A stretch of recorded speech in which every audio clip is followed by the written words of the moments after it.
It's interesting to explain energy to a child. You have to tell them, hey, pick up that apple. Now lift it 3 feet. Now put it down. Now do that every second. Every time you do that, it requires a watt of energy. Now, if you want to light a bulb, you're going to have to do that 100 times to light a 100-watt bulb. Now, that's energy. Energy is basically, it's power in motion.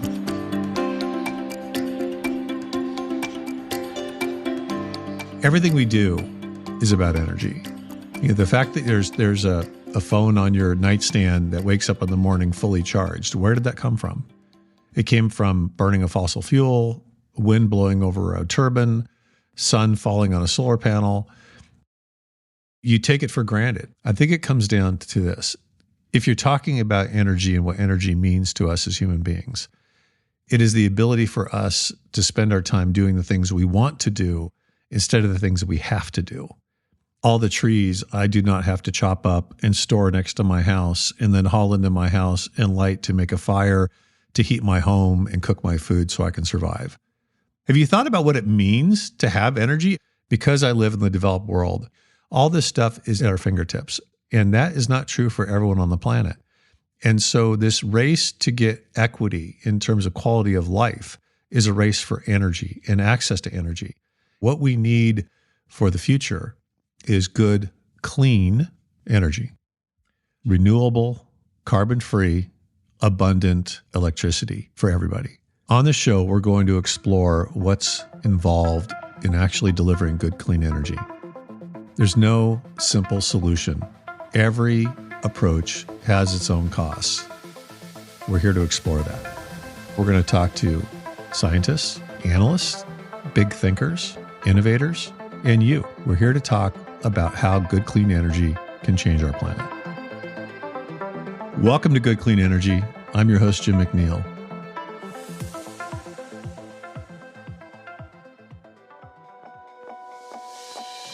When it comes to talking to somebody who can explain energy in a concise and understandable way, I can't think of anyone better than former Secretary of Energy for President Obama, the expert, the authority, Professor Ernest Moniz. Ernie, welcome to the show. Ernest Moniz, you're the CEO of the Future Energy Initiative and also the Nuclear Threat Initiative. And I'm wondering if you could comment on how those two things are connected. Well, in a certain sense, we're dealing with what are major threats, nuclear weapons, pandemics, and of course, climate change. But they are all linked because, for example, major dislocations of populations around the world from climate change can trigger potentially very bad consequences, shall we say, with regard to nuclear, but also would act as new vectors for disease. So they are all linked. But what I want to emphasize is in both organizations, our focus is on reducing the threats and finding solutions. Well, there hasn't been a time historically when energy and resources have not been a point of contention between nations, right? Right. Energy is a major contributor to global conflict and war. And now you're bringing in climate and the migration of peoples who have been displaced either because of natural disaster or food disaster or political pressures. These are existential threats, what you're pointing to. Correct. And what I would also add to that list explicitly is water pressure. Right now, droughts to floods are having even more impact than I think is realized. For example, right now, the Middle East, which is obviously a geopolitical tinderbox because of energy, that area is extremely water stressed today. That is a big part of the tensions that one sees in that part of the world. Well, it comes back to the problem we have, which is 80% of electricity produced today comes from fossil fuels. They produce carbon, it heats up the atmosphere, it leads to what we're talking about. So what are the choices we have? Clearly, we are seeing enormous progress in renewables, in particular wind and solar. However, those are weather-dependent sources of electricity. And the reality is we are not going to solve the problem of getting essentially zero or very low carbon electricity system, which is absolutely needed, without a lot of what's called firm power. Firm meaning you can have that power whenever and wherever you want it. on demand, 24/7, always Correct. there. So to point out that wind and solar work when the sun shines and wind blows, you added batteries so that they can store energy and then be called upon when they're needed. But those batteries don't come cheap. It's always going to be an hours kind of storage solution. But the trouble is when you look in detail, we've looked at Texas, for example. We looked at 1 year, and in Texas, 90 days roughly of that year had no wind. There was no wind for almost 10 days in a row in the state. You can't run a reliable system that way, so you're going to need other forms of power. Today, there are natural gas and nuclear fission power plants. But as we go forward, natural gas will have too much carbon emissions unless we can dramatically increase from practically zero the capture of released carbon dioxide and storage. We really need alternatives that are low carbon.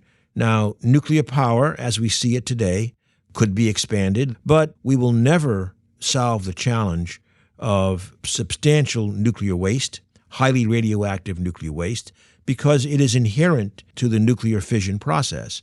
Nuclear fission, just to be explicit, meaning the splitting of uranium, for example. This is where nuclear fusion comes in, obviously not available yet, but tremendous progress being made.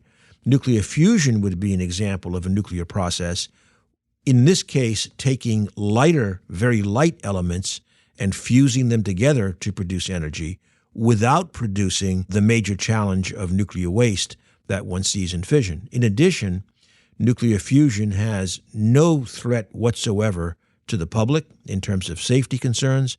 So nuclear fusion being realized as a power source would be a total game changer. The most straightforward and the most commonly pursued approach to nuclear fusion would be for the isotopes of hydrogen, deuterium, and tritium. Deuterium is fairly common in the oceans, for example. It's one proton, which means hydrogen, with one neutron. The real holy grail is what's called aneutronic fusion. So fusion that does not produce neutrons, also does not require tritium, uses only common elements at TAE technology. The goal there is to fuse protons with boron-11 to produce 3 alpha particles. Alpha particles are, each one is 2 protons and 2 neutrons.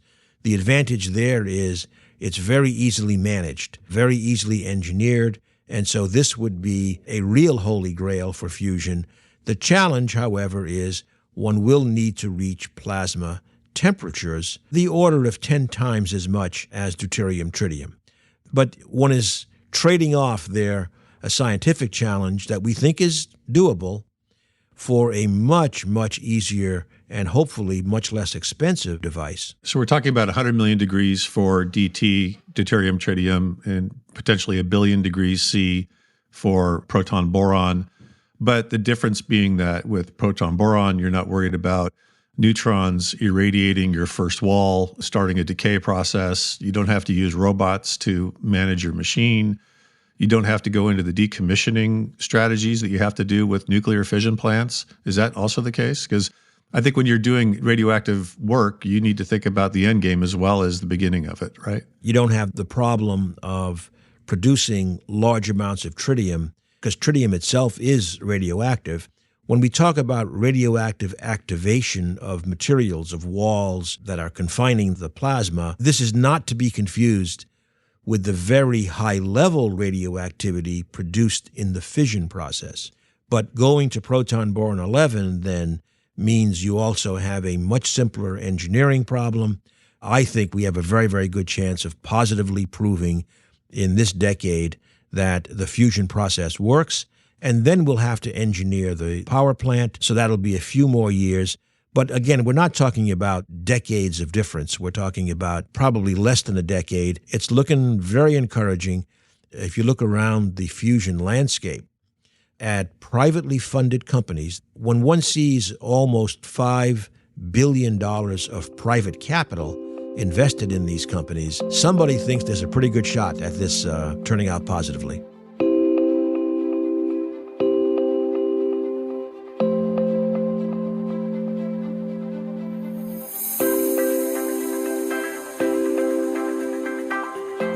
What do you think is the Kitty Hawk moment here when we know this is going to work? Well, the first step will be to show that we can produce and confine the plasma at 100 million degrees or even 150 million degrees, which then would be about 10 times the temperature at the center of the sun, that we can confine that plasma sufficiently to produce electricity. So that I would say is the first Kitty Hawk moment to show that that will work. The second Kitty Hawk moment, because we're going to have more than one Kitty Hawk moment, the second one will be to show that this fusion reaction without neutrons works, like proton-boron 11, where, again, we have to go a factor of 10 higher in temperature, let's say.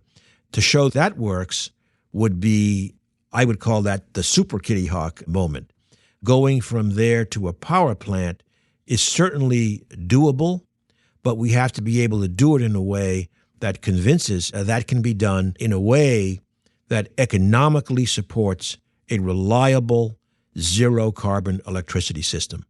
And that is Eureka moment number 3. It would be completely transformational for the low-carbon energy transition. How do we know it's going to be a Kitty Hawk moment versus a Sputnik moment? What's to prevent China or Russia to get there before we do? What are your thoughts on that? Other countries, including China and Russia, are clearly working on fusion. Russia, in particular, has been an early pioneer in what's called the tokamak approach. In fact, they named it tokamak, and that is the technology Russia, one of the original partners, along with the United States, Japan, and Europe, in an enormous project, tokamak project. A tokamak, I should say, is like confining the plasma in a donut-shaped configuration, and an enormous project called ITER, International Thermonuclear Energy Reactor, and that's being built over many decades in France. That's a very interesting project in which we will learn a lot eventually, but frankly, many of us question whether that will lead to an economically viable approach. There are more compact versions of tokamaks, which are interesting, but there are other technologies, and TAE is an example. Rather than a donut, we have more of a sausage for confining the plasma. And again, the How about a baguette? We want to keep it in the baked goods category. Absolutely. I think it's easy to visualize. As you can imagine, making the sausage is also a much more open configuration. That is not a trivial consideration for the engineering of the power plant. So there are a variety of approaches. There are others in addition besides these. More than one could conceivably have that first Kitty Hawk moment in this decade of showing the conditions are right. But again, it's about going all the way to the power plant.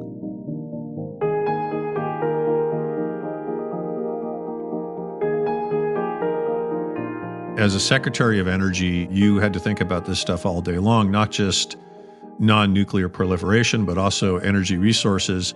If you were no longer the Secretary of Energy, but you were the President of the United States and you had both houses in your party/pocket, what steps would you take to make fusion a reality in this country?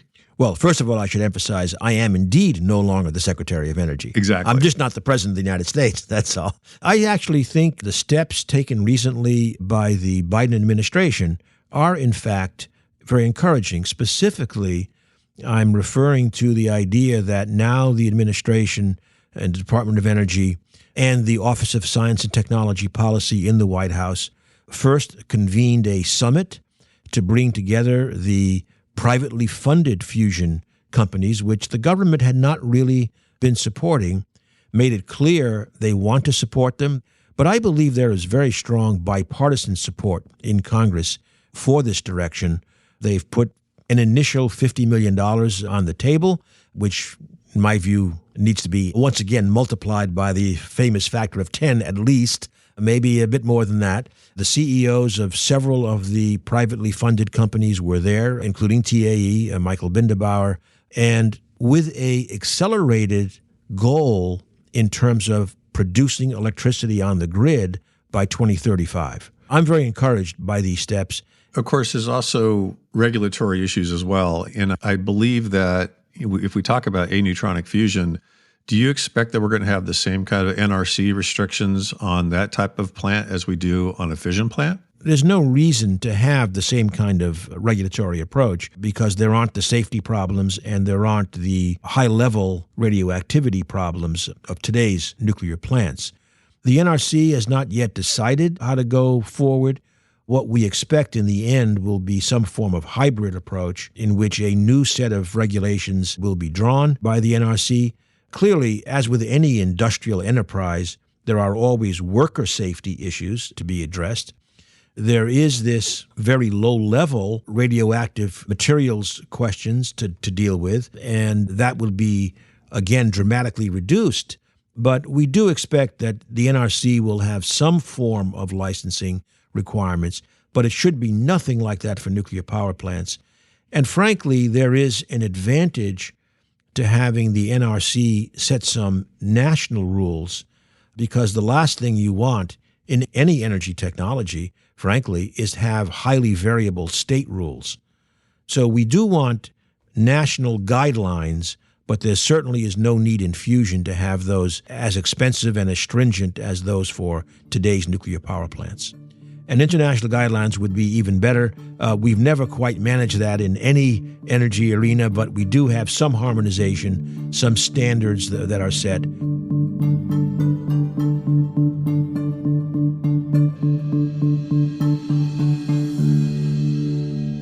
Yeah, the thing that kind of haunts me is that if it were not for that basketball orbiting the Earth in 1959, I doubt we ever would have got a man on the moon in the next 10 years.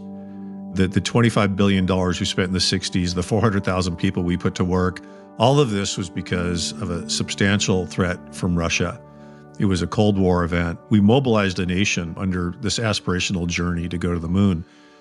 What's it going to take to get people to understand that we're facing something even more significant here in terms of what you opened up our conversation with, climate change and energy security? These are big events. I've certainly been arguing for years that eventually we will reach the point in the United States of having national policy driving us to low carbon. And the reason we will get there is that extreme weather will keep getting more extreme. And the public clearly recognizes from storm intensities and floods and droughts and forest fires, you name it, the public is realizing that this is getting very expensive now. It's very disruptive now. Lives are turned upside down. You see it in the polls that the American public is more and more expecting action on this. I believe that will get more intense. That is, that political pressure will get more intense as we go forward, largely driven by these extreme events. Zero carbon electricity will all become much more a demand of the public. I should add to that, by the way, also energy efficiency, of course, to reduce energy requirements. But up to today, by far, the biggest progress that the United States has made to lower carbon emissions has come from the switch from coal to natural gas, which produces less carbon. But as we go forward, the natural gas itself will become too carbon intensive. And that's where things like nuclear technologies come in, nuclear fusion, particularly without having the radioactivity and any safety concerns whatsoever, will be very high up on that list. That's why the administration has taken this new step of convening the private companies in fusion and is beginning to offer support. In our traditional way of managing the electricity system can be called the cheapest sources, because obviously the fuel costs, sun and wind, are zero. However, the electricity system, the way it is managed, the first sources to get electrons onto the grid are those with the smallest marginal cost. The marginal cost is defined very narrowly, like what's the fuel cost. We need a new system of managing the grid.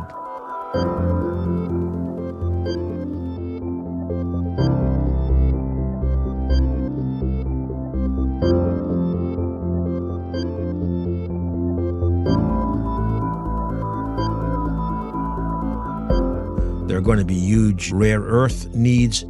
It's not fully appreciated that if you take one offshore wind turbine, you will need 1 ton of what's called a rare earth metal. That's a lot. We produce today almost none. We're rebuilding that capacity a little bit, but right now, over half of the world's supply is mined in China, for example, which raises obvious energy security questions. But we're creating a conundrum for the traditional environmentalist, right, who says, hey, let's not pollute any rivers, let's not dig any holes. And yet, at the same time, if you want to reduce the impact of climate change, you're going to have to make some sacrifices in order to electrify the planet. I might add, Jim, that the environmental concerns are not just on the mining and the processing, but it's linked to that. But we should also remember the environmental justice concerns, which are major. Historically, a lot of, let's say, mining activity has disadvantaged Native American communities, for example, poorer communities, frontline communities. We can do better in terms of the environmental impacts, the community impacts, and we have to do that as part of our low-carbon transition.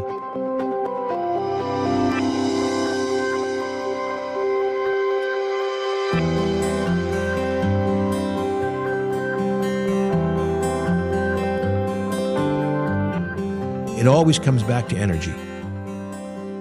As long as we keep emitting carbon into the atmosphere, carbon dioxide, it accumulates. Carbon dioxide is in the atmosphere for centuries, and there's a misconception that if we somehow lower carbon emissions, we are reversing the temperature increase. The answer, unfortunately, is not, because we just keep so-called filling up the bathtub. So eventually, we would have to go to major negative carbon technologies to be able to even lower the concentrations in the atmosphere. Today, we are at almost 420 parts per million.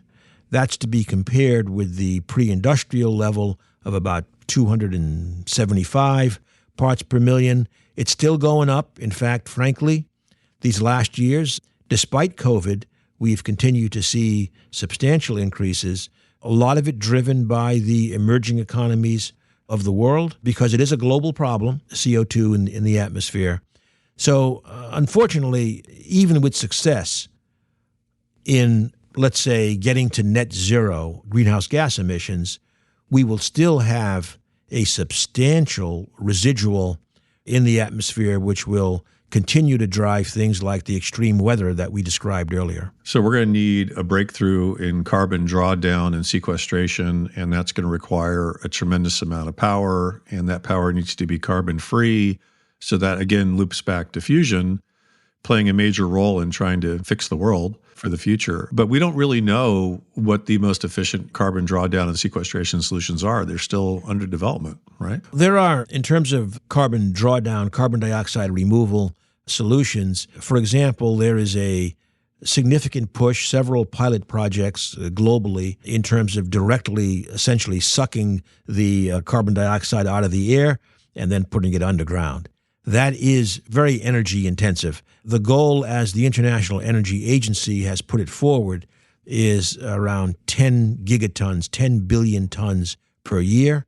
That would be an enormous industry, enormous electricity needs, and the costs have got to come down a lot. $200 a ton, $100 a ton. There are also natural solutions, planting trees. The problem there is a lot of controversy over how much carbon that actually removes over time, because obviously, okay, if you plant a tree and it takes CO2 out of the atmosphere to grow, eventually the tree dies or it could burn, etc. So there are all of these time-sensitive effects. So I would say right now we don't really have a very good accounting system as to what the impacts on carbon dioxide in the atmosphere would be from those natural solutions. But that, again, that'll be worked on. One way or another, we're going to need to remove carbon dioxide from the atmosphere, which you can think of as rolling back the clock in the sense of it's not today's CO2 emissions you're removing necessarily, but the emissions that we've been putting out over the last 100 years.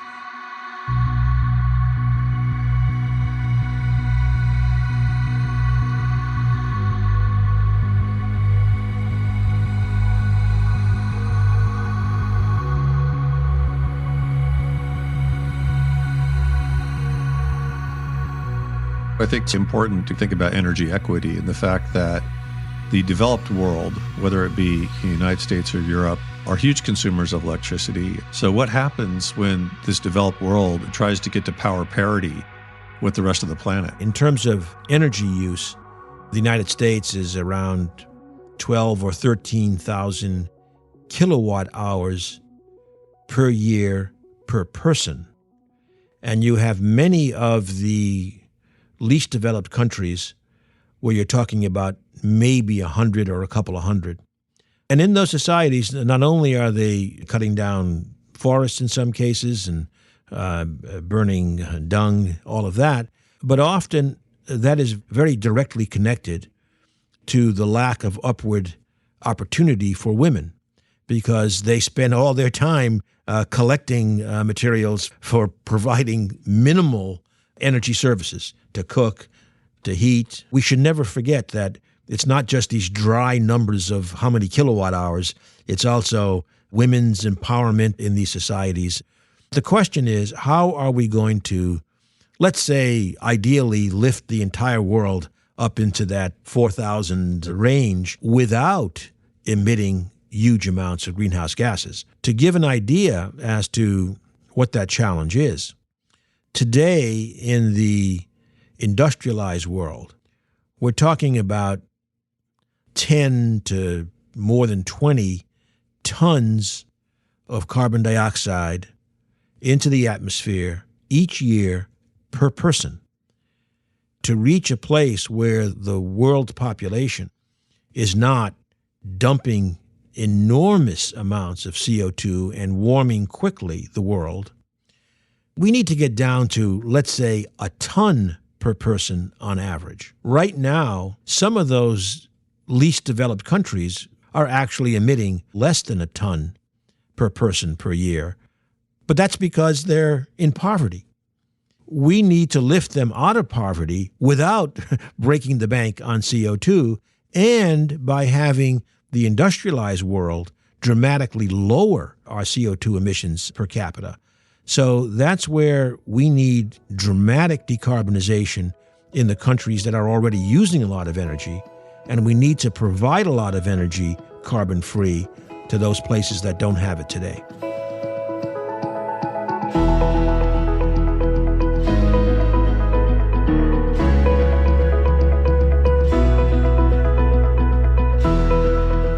A word we have not mentioned yet, but very important in the climate discussion, is adaptation.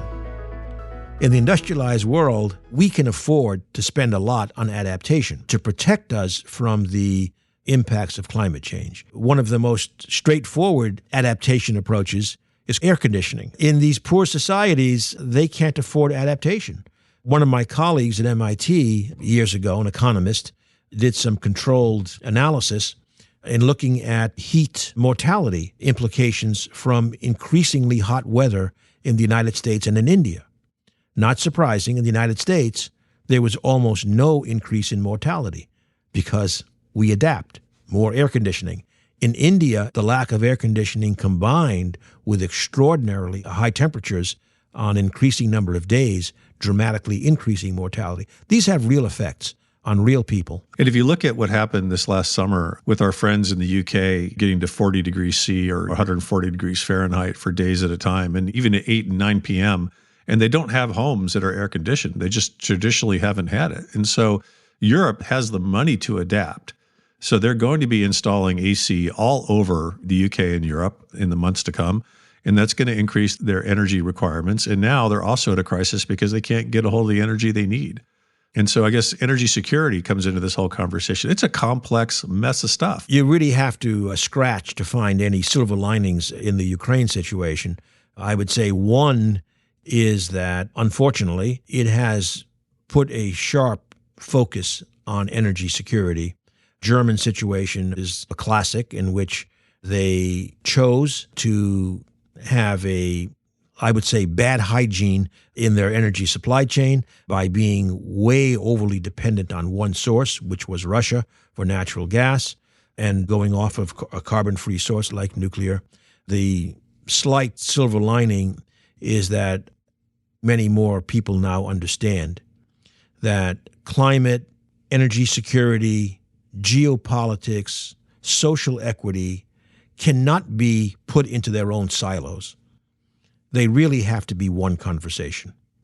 And the German situation is a good example where Germany is a leader in deploying especially wind for low carbon, but at the same time paid no attention in any serious way to energy security, and that's come back to bite them. We talked earlier about carbon dioxide removal from the atmosphere. One of the least expensive, which is there, is called BECCS, bioenergy with carbon capture and sequestration. So the idea is you harvest some biomass, which could be, by the way, picking up the litter in western forests. It could be grown biomass, wood chips in the southeast, etc. And those have absorbed carbon dioxide in their growth. If you then combust them, let's say to make electricity, but capture the CO2 and store it underground, then it's a net negative carbon technology. But again, you have to be sure, especially in the upstream part, the biomass collection, etc., that you are not putting big burdens on frontline communities. So all of this we have to be working on now to be prepared for a scale-up in the next decade and the next 2 and 3 decades. There's been very strong bipartisan support for carbon capture and sequestration, whose only purpose really is to keep carbon out of the atmosphere. There's also been very strong bipartisan support for nuclear fission, I would say now for nuclear fusion, for battery development, now for the supply chain improvements. So on the innovation side, I think that there is bipartisan agreement. Where there hasn't been, obviously, has been on any kind of national policy, such as putting a price on carbon dioxide emissions, that has not enjoyed bipartisan support. However, even there, I see glimmers of hope. I believe the continuing increase in extreme weather is going to create more and more public pressure on the political establishment to, in fact, affect national policy on low carbon. We've got 25, 30 years to get this right and to get to very low carbon emissions. And we need to talk more about the roadmap from here to there. We need policy and regulatory reform to really make all of this get out there and push the system transition as rapidly, as equitably as we can. I think it's easy to forget how long it took for Microsoft to get into its full stride, or for Oracle, or for Google, or for eBay, or for Amazon. These companies are the largest companies in the world today, but they weren't in the first 5 years. In the energy sector, it's not difficult to come up with a number like 35 years for some energy technology to go from the early stage to really at scale. And we've got to compress that. 35 years. We don't have 35 years. We don't have 35 years. Ernie, I can't tell you how stimulating and interesting this conversation's been. And I really appreciate where you're putting your time. You have invested your time where I think your heart is, on climate and on energy security and on safety for the planet. And I really appreciate it. Yeah, well, we all have children, grandchildren, and we need to keep acting like we really have their interests at heart. I think so. Well, thank you for making a difference. I really appreciate it. All right. Thank you, Jim. Thanks, Ernie. Thank you. Thank you. Bye. Bye.